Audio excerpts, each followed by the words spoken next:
अच्युतं केशवं रामनारायणं कृष्णदामोदरं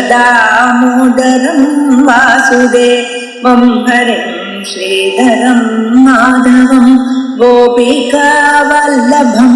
जानकीनायकं रामचन्द्रं भजे अच्युतं केशवं सत्यभामाधवं माधवं श्रीधरं राधिका राधितं इन्दिरामन्दिरं चेतसा सुन्दरं देवकी नन्दनं नन्दजं सन्ददे.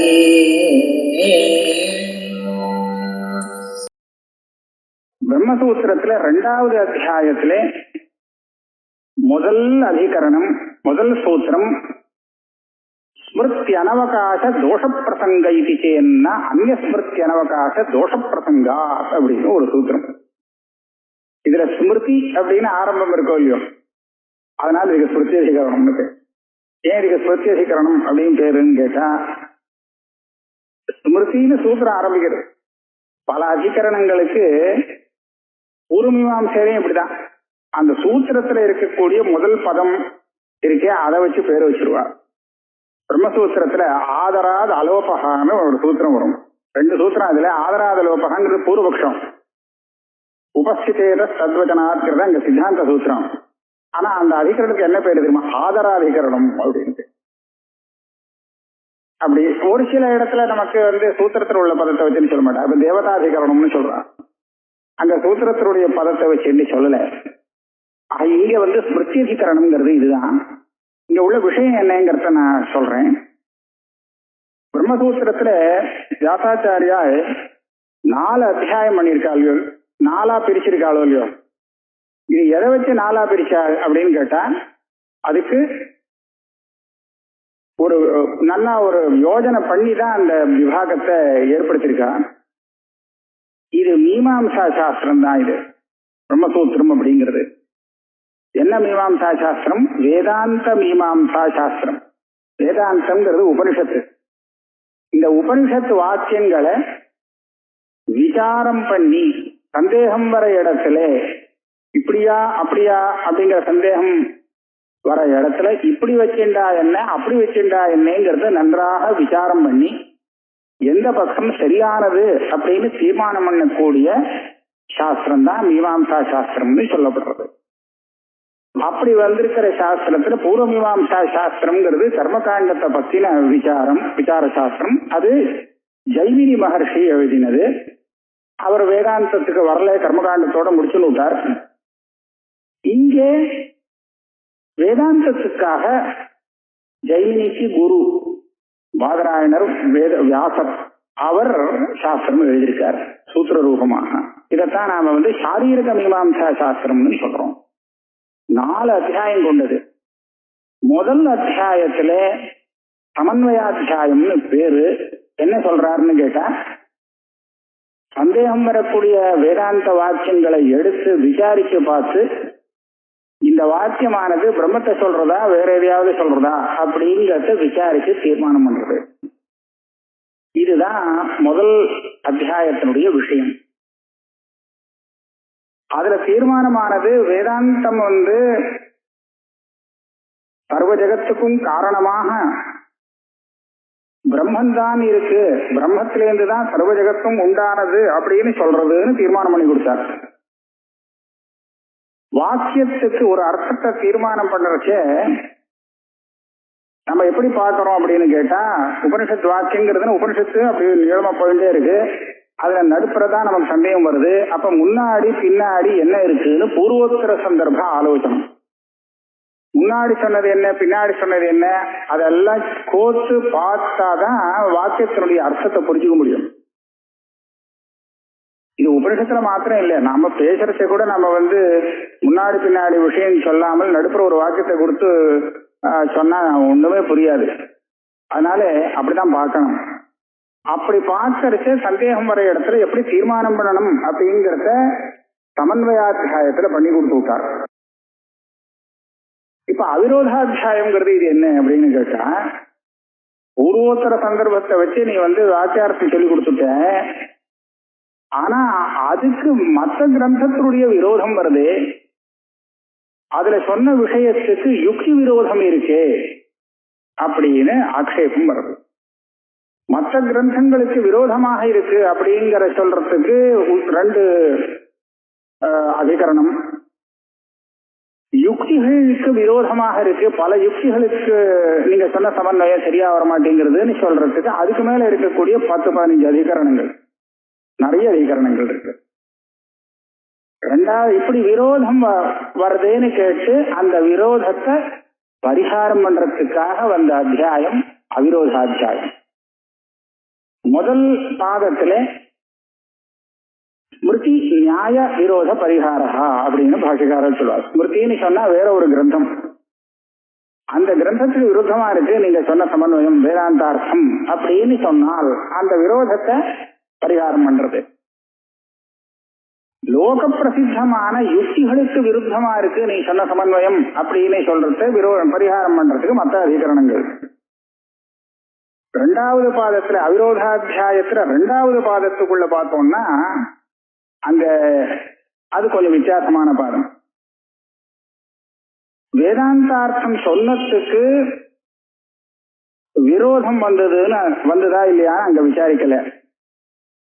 ஆனா எதெல்லாம் விரோதத்தை நமக்கு ஏற்படுத்துறதோ, விரோதிகளாக தெரியறதோ அந்த ஸ்மிருதிகள் அந்த சாஸ்திரங்கள் அதெல்லாம் எப்படி இருக்கு, அது சரியாதான் சொல்றதான்னு அதை விசாரிச்சு பார்க்க. வேதாந்த விசாரம் இல்லை இது. வேதாந்தத்துக்கு விருத்தமாக இருக்கக்கூடிய மற்ற சாஸ்திரங்கள் இருக்கு, அதை விசாரிச்சு பார்க்கிறார். அது நம்ம நம்பலாமா, அது கரெக்ட், அதுக்கு விருத்தமா இருந்தால் இதை மாத்திக்கணுங்கிறது உண்டா அப்படிங்கிறதுக்காக அதை விசாரிச்சு பார்த்து அது சொல்லக்கூடிய நியாயங்கள் படியே அது சரியா இல்லை அப்படின்னு நிரூபணம் பண்றார். இது இருக்கா நிரூபணம் பண்றது அப்படின்னு கேட்டா, இதை நிரூபணம் பண்ணிட்டா மறுபடியும் அந்த சாஸ்திரத்தை கொண்டு வந்து நீ வேதாந்தார்த்தம் சொன்னது அதுக்கு விரோதமா இருக்குன்னு யாரும் கேட்க மாட்டானோ இல்லையோ. இந்த சந்தேகம் வராம இருக்கிறதுக்காக அந்த சாஸ்திரம் சொன்னது சரியில்லை அப்படின்னு சொன்னது. மூணாவது நாலாவது அத்தியாயங்கள்ல பார்த்தா ஸ்ருதிகளுக்கே பரஸ்பரம் விரோதம் இருக்குன்னு தெரியுது. அப்படி தோன்றது நமக்கு. இங்க ஒரு மாதிரியா இந்த உபனிஷத்தை பார்த்தா ஒரு மாதிரியா சொல்லிருக்கு, அதுக்கு நேரு விரோதமா இன்னொரு உபனிஷத்தை சொன்ன மாதிரி தெரியுது. சின்ன உதாரணம் பார்த்தோம்னா, இந்த ஆகாசத்துக்கு உற்பத்தி உண்டுன்னு தைத்திரிய ஸ்ருதியில சொல்றது. ஆனா சாந்தோக்கியத்தை பார்த்தோம்னா அது ஆகாசத்துல இருந்து ஆரம்பிக்கல, தேஜஸ்ல இருந்தே ஆரம்பிச்சிருக்கு. தேஜஸ் தான் முதல்ல உண்டானது, அதுக்கப்புறம் ஜலத்துல இருந்து அன்னம் பூமி அப்படின்னு சொல்லியிருக்கு. அப்ப இந்த சிருஷ்டி கிரமத்துல வித்தியாசம் வந்துருக்கு, விரோதமா இருக்கு அப்படின்னு பரஸ்பரம் ஸ்ருதிக்கே விரோதம் இருக்கே அப்படிங்கிறத சொல்லி அந்த விரோதத்தை பரிகாரம் பண்றது மூணாவது நாலாவது பாதங்கள்னு இப்படியாக அவிரோதாத்தியாயம் இருக்கு. இப்ப நமக்கு முதல் பாதத்துல முதல் அதிகரணம் ஸ்மிருதி அதிகரணம். இதுல என்ன விரோதம் வந்ததுங்கிறத நம்ம பார்ப்போம். என்ன சொல்றாருன்னா, இங்க முதல்ல சாங்கிய ஸ்மிருதியை எடுத்துக்கிறார். சாங்கிய தரிசனம் அப்படின்னு நம்ம ஒரு இது சொல்றோம் இல்லையா, சாங்கியர்கள்னு இவாளுக்கு ஒரு சாஸ்திரம் இருக்கு. அந்த சாஸ்திரத்தை ஏற்படுத்தினவர் மகர்ஷி கபிலர்னு சொல்றார்.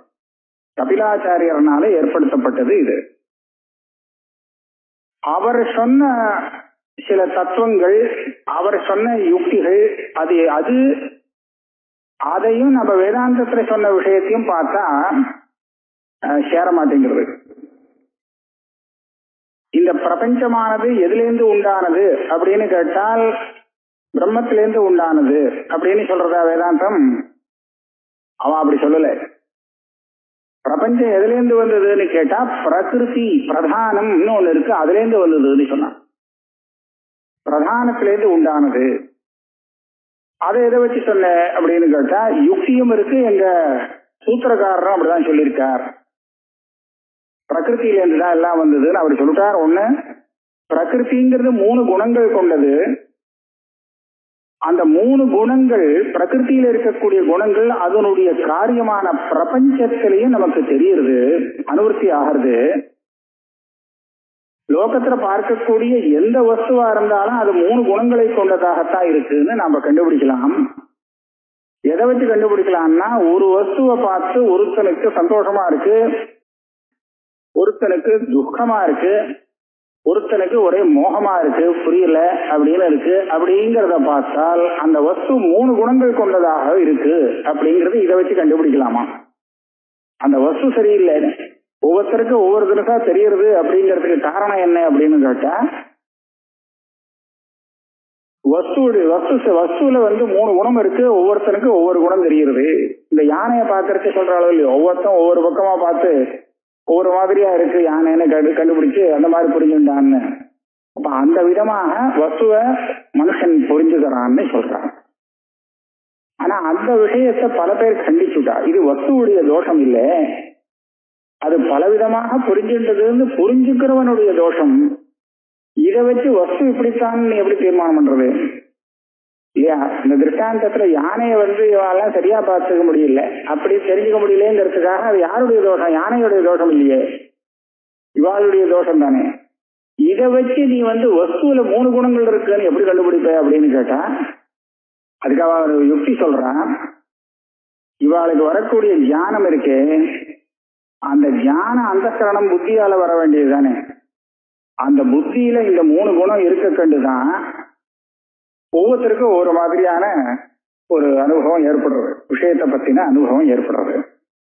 புத்தியில 3 குணங்கள் இருக்கட்டும், ஆனா அந்த குணம் எல்லாருக்கும் இருக்கோ இல்லையோ, அப்ப ஏன் ஒருத்தருக்கு ஒரு மாதிரியான காரியத்தை பண்றது அப்படின்னு கேட்டா, வெறும் புத்தி இந்த காரியத்தை செய்யல, அதோட சேர்ந்து பாக்கியமான விஷயமும் அதுக்கு ஒரு ஹேதுவாக இருக்கு.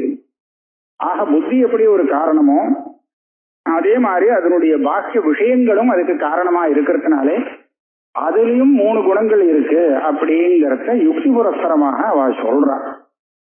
இதை வச்சு பிரம்மத்துக்கு குணமே இல்லாத நிர்குண பிரம்மத்துக்கு ஜெகத்காரணத்துவம் சொல்றது தப்புன்னு சொல்றான், தவறு.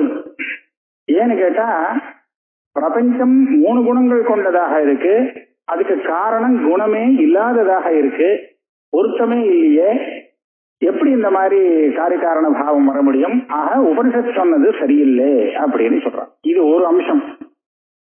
இன்னொரு அம்சம் என்னன்னு கேட்டா, ஆத்மஸ்வரூப விஷயத்துல பெரிய விபிரதிபத்தி. ஆத்மா ஒண்ணுன்னு அத்வைத்தம், இதுதான் சித்தாந்தம்னு உபனிஷத்து சொல்லிக் கொடுக்கிறது. ஆனால் சாங்கிய சாஸ்திரப்படி ஒவ்வொரு சரீரத்திலும் ஆத்மா தனித்தனி, வேற வேற ஆத்மா இருக்க அப்படின்னு பாக்குறக்க அவெல்லாம் துவைத்திகள். ஆத்மாக்கள் நிறைய இருக்கு அப்படின்னு சொல்லக்கூடிய ஒரு மதமாக இருக்கு. இப்ப இந்த விஷயத்திலும் விரோதம் இருக்கு. சான்சால் தன்னுடைய மதத்தை வெறும் அவர் சொல்லிட்டார் அப்படின்னு அதனால நான் ஒத்துக்கிறேன், அவர் அப்படிதான் எங்க வாத்தியார் சொல்லியிருக்கார் அதான் ஒத்துக்கிறேன்னு சொல்றது இல்லையா.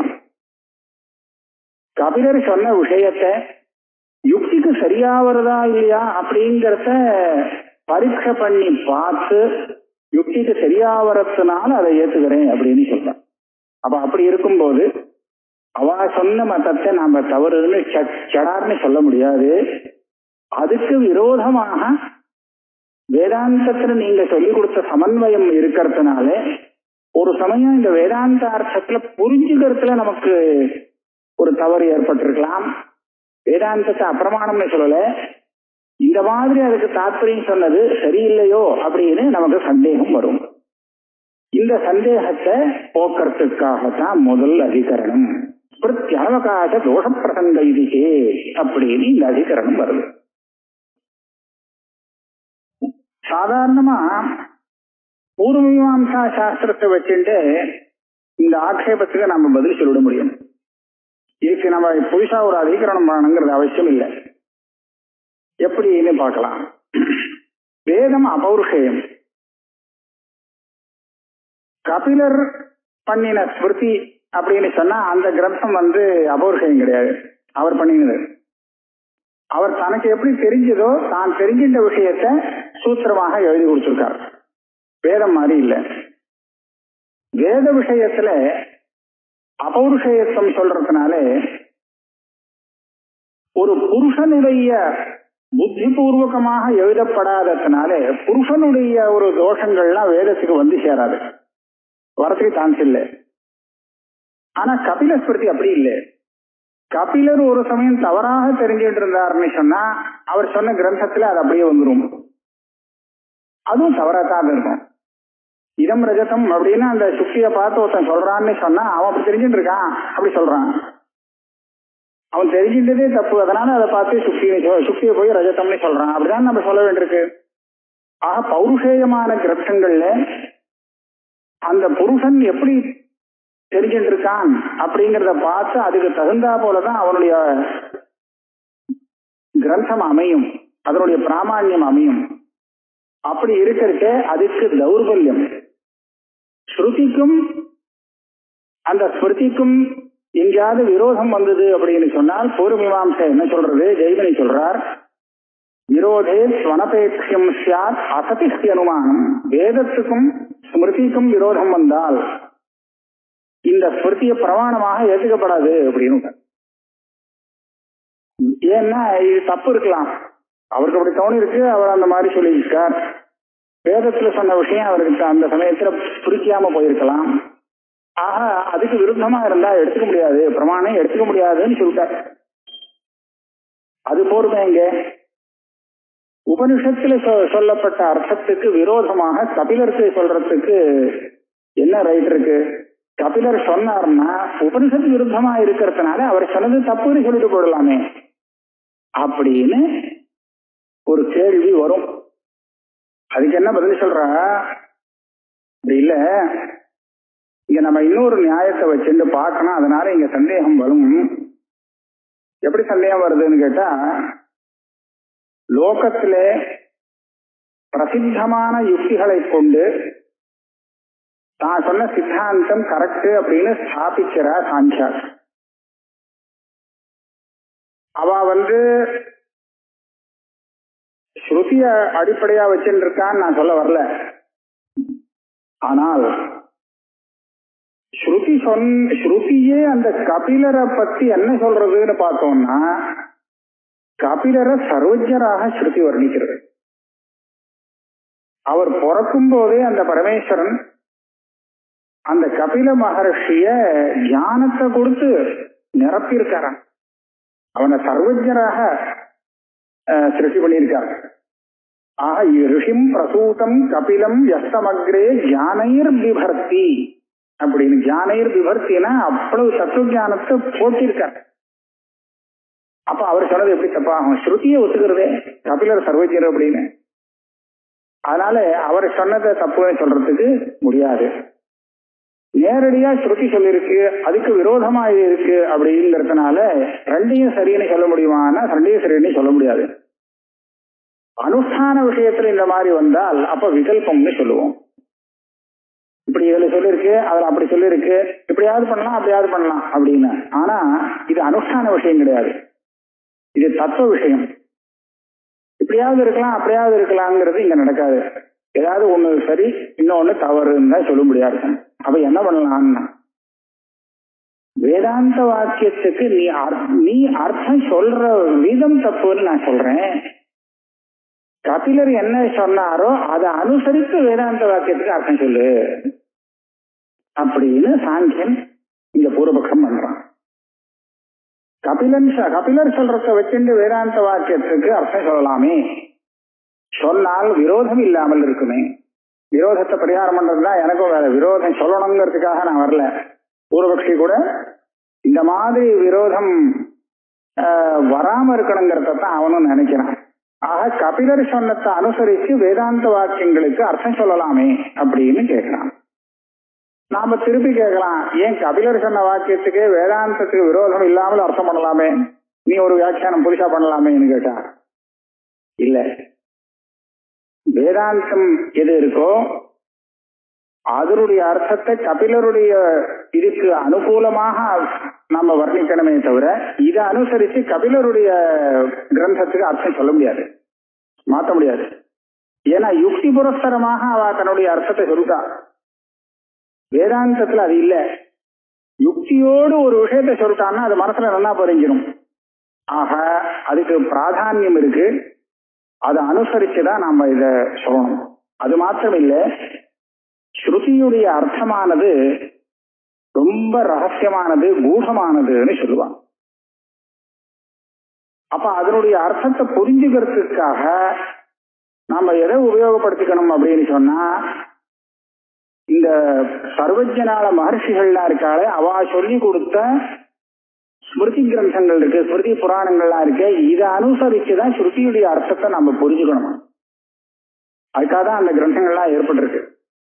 இதிகாச புராணாபியாம் வேதம் சமுபபிரம்மயே அப்படின்னு சொல்லு. நாமளா ஒரு அர்த்தத்தை சொன்னோம்னா அது சரியா இருக்கும்னு சொல்ல முடியாது. அதனால மகர்ஷிகள் இதிகாசத்திலையும் புராணத்திலையும் மகர்ஷிகளுடைய கிரந்தங்களை வச்சுட்டு நாம வேதார்த்தத்தை புரிஞ்சுக்கணும் அப்படின்னு சொல்றது.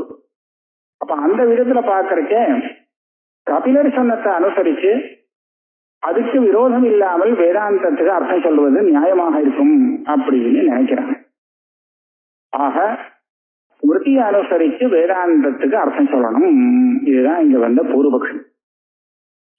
இந்த பூர்வபக்ஷத்துக்கு பதில் சொல்றச்ச சித்தாந்தத்துல அவர் என்ன சொல்றாருன்னா, நீ ஏன் கபிலருடைய ஸ்மிருதியை அனுசரிச்சு இது வேதாந்தத்தை அர்த்தம் சொல்லணும்னு சொல்ற? அப்படி சொல்லலைன்னா ரெண்டுக்கும் விரோதம் வருதுங்கிறது தானே பாக்குறேன்.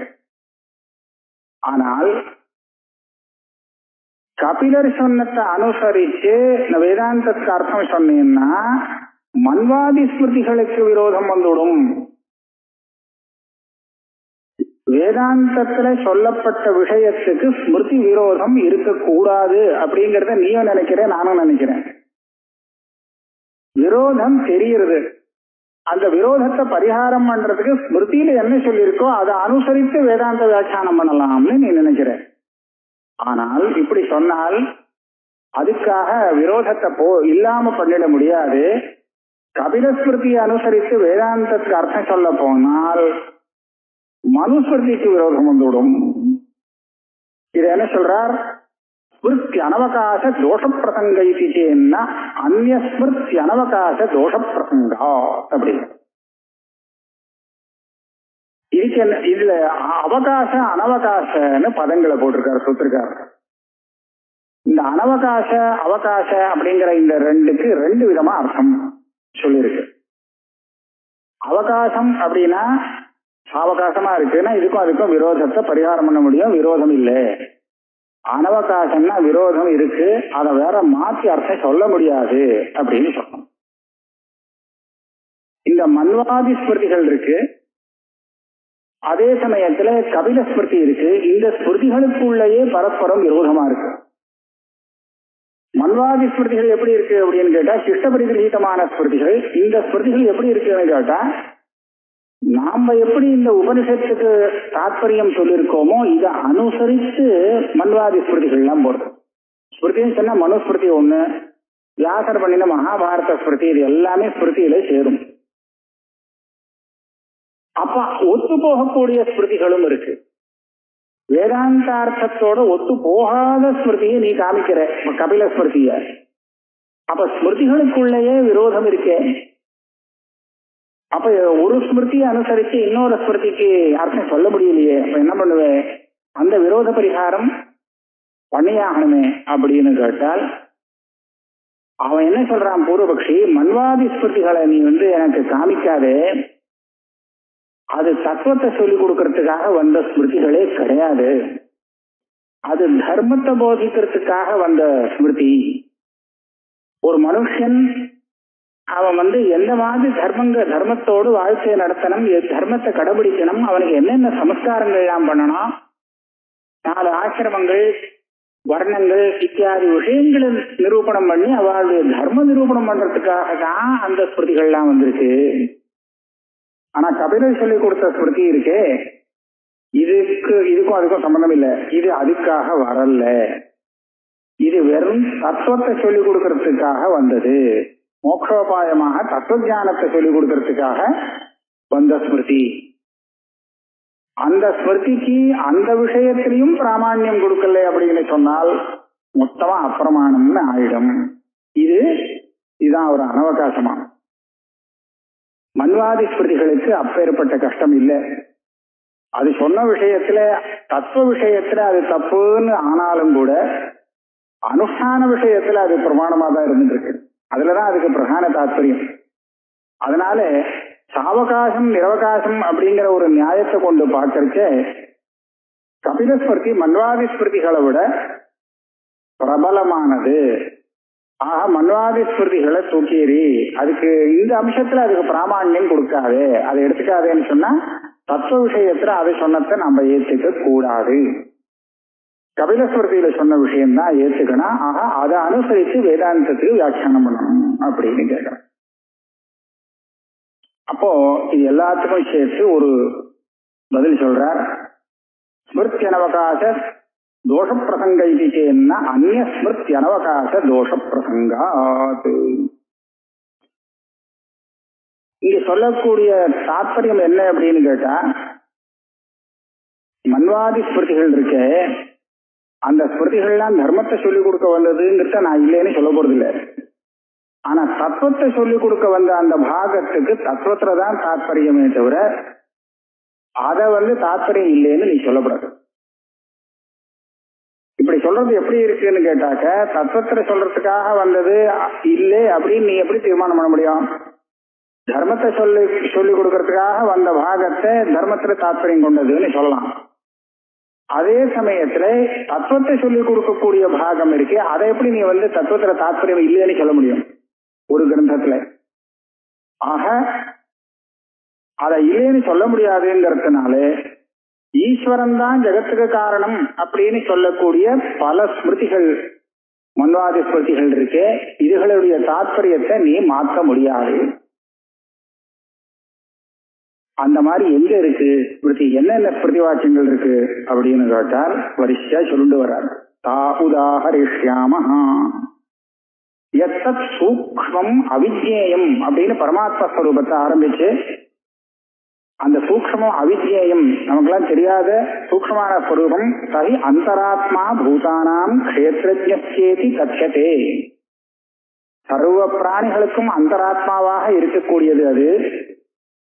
க்ஷேத்ரஜன்னு சொல்லக்கூடிய ஜீவனாகவும் அதுதான் இருக்கு. தஸ்மாத் அவ்யக்தம் உற்பன்னம் திரிகுணம் திஜசத்தமா. நீ சொல்லக்கூடிய அந்த பிரகிருதி 3 குணம் அப்படி எல்லாம் சொல்றியே, அந்த பிரகிருதி கூட இந்த பரமபுருஷன் இடத்துல இருந்து தான் வந்திருக்கு. அதுல இருந்து உண்டானதுன்னு வேற சொல்லிட்டு அவ்யக்தம் புருஷே பிரம்மன் நிர்குணே சம்பிரலீயதே அப்படின்னு சொல்றோம். எங்கேருந்து வந்ததோ அங்கேயே அது அடங்குறது. அப்ப இது என்ன சொல்றது? இந்த ஸ்மிருதி எல்லாத்துக்கும் மூல காரணமாக பரமாத்மாவை சொல்றது. அதச்ச சங்கேபமிமம் ஸ்ருணுத்வம் நாராயண சர்வமிதம் புராணः ச சர்க்ககாலேச்ச கரோதி சர்வம் சம்ஹாரகாலேச்ச ததஸ்தி பூயः. நாராயணன் சொல்லக்கூடிய அந்த பரமாத்மா ஸ்வரூபம் சிருஷ்டி காலத்தை சிருஷ்டிய பண்றது, சம்ஹார காலத்தை சம்ஹாரத்தை பண்றது. இதுதான் இங்க தாற்பயம்னு சங்கேபமா சொல்றேன்னு சொல்லிட்டேன். அப்போ இதனுடைய தாற்பயத்தையும் மாற்ற முடியாது. பகவத்கீதையில அகம் கிருஷ்ணஸ்ய ஜெகதா பிரபவ பிரளயஸ்தகான்னு சுவாமி சொல்றார். நாதான் இந்த சம்பூர்ண பிரபஞ்சம் உற்பத்தி ஆகிறதுக்கும் நாதான் காரணம், சம்ஹாரத்துக்கும் நான் தான் காரணம்ன்றார். ஆபஸ்தம்பர் மகர்ஷி அவர் தன்னுடைய சூத்திரத்துல தர்மசூத்திரத்துல சொல்றார், தஸ்மாத் காயா பிரபவந்தி சர்வே சமூலம் சாஸ்வதிக நித்யா. அந்த பரமேஸ்வரத்துல இருந்து தான் நாம பார்க்கக்கூடிய காயங்கள்னா சரீரங்கள் எல்லாம் அதுல இருந்து தான் வந்திருக்கு. அவர் தான் சர்வ ஜெகத்துக்கும் மூலமானவர். அவர் நித்தியம், அவருக்கு உற்பத்தி கிடையாது, அதே சமயத்துல விகாரமும் கிடையாது, சாஸ்வதிகா அப்படிங்கறத அவர் சொல்றார். இது எந்த பிரகிருத்திய காரணம்னு வச்சிருந்தா முடியுமோ? முடியவே முடியாது. ஏன்னா பிரகிருதிங்கிறது சாஸ்வதமாக இருக்கக்கூடியது இல்லை, அது பரிணாமத்தை அடைஞ்சுட்டே இருக்கக்கூடியது. பிரகிருத்தின்னு ஒண்ணு இருக்கும், ஆனா அப்ப ஒரு மாதிரியா இருக்கும், இப்ப ஒரு மாதிரியா இருக்கும், அது விகாரத்தை அடைஞ்சுட்டே பரிணாம நிச்சயம்னு சொல்லுவாங்க. ஆக பலவிதமான பரிணாமத்தை அடைஞ்சிட்டு இருக்கக்கூடிய பிரகிருத்திய காரணமாக ஏற்றுக்க முடியாதுன்னு இவர் சொல்றார். சாஸ்வதிகா ச நித்யஹான்னு 2 பதங்களை போட்டு. இப்படியாக ஈஸ்வரன ஜெகத்காரணம் அப்படின்னு சொல்லக்கூடிய உபனிஷத்துக்கு சம்வாதமாக நிறைய ஸ்மிருதிகள் இருக்கு. சரி, இப்ப அதனால என்ன? கபில ஸ்மிருதி ஒரு ஸ்மிருதி, நீ காமிச்ச ஸ்மிருதிகளும் ஒரு ஸ்மிருதி. இது ஒரு நிமிஷம் சொல்றது, அது ஒரு நிமிஷம் சொல்றது. இது ஈஸ்வரன காரணம்னு சொல்றது, அது பிரதானத்த காரணம்னு சொல்றது. இப்ப 2க்கும் விரோதம் வரைச்சா நாம எப்படி தீர்மானம் பண்றது அப்படின்னு கேட்டால் சொல்றார், வேதத்தை அனுசரிச்சு போகக்கூடிய ஸ்மிருதி பிரமாணம். இது பூர்வமீமாம்சா சாஸ்திரம் சொன்ன நியாயம். அப்ப மன்வாதி ஸ்மிருதிகள் ஈஸ்வரன ஜெகத்து காரணம் அப்படின்னு சொல்லக்கூடிய அந்த ஸ்மிருதிகள் உபனிஷத்தை அனுசரித்து சொன்னதாக இருக்கிறதுனாலே வேதத்தை மூலமாக கொண்டது, அது பிரமாணம். கபில ஸ்மிருதி இந்த விஷயத்துல வேத மூலகமாக எடுத்துக்க முடியாது. வேதத்துல சொன்னத அது சொல்லல, அதனால வேத விருத்தமாக இருக்கு. அதனால இந்த இடத்துல விரோதேத்வனபேட்சம் சாத் அதபித்யனுமானம் அப்படிங்கிற அந்த பூர்வமீமாம்சா நியாயம் கபில ஸ்மிருதிய பிரமாணம்னு ஏற்றுக்க முடியாதுன்னு தீர்மானம் பண்ணி கொடுக்குறது.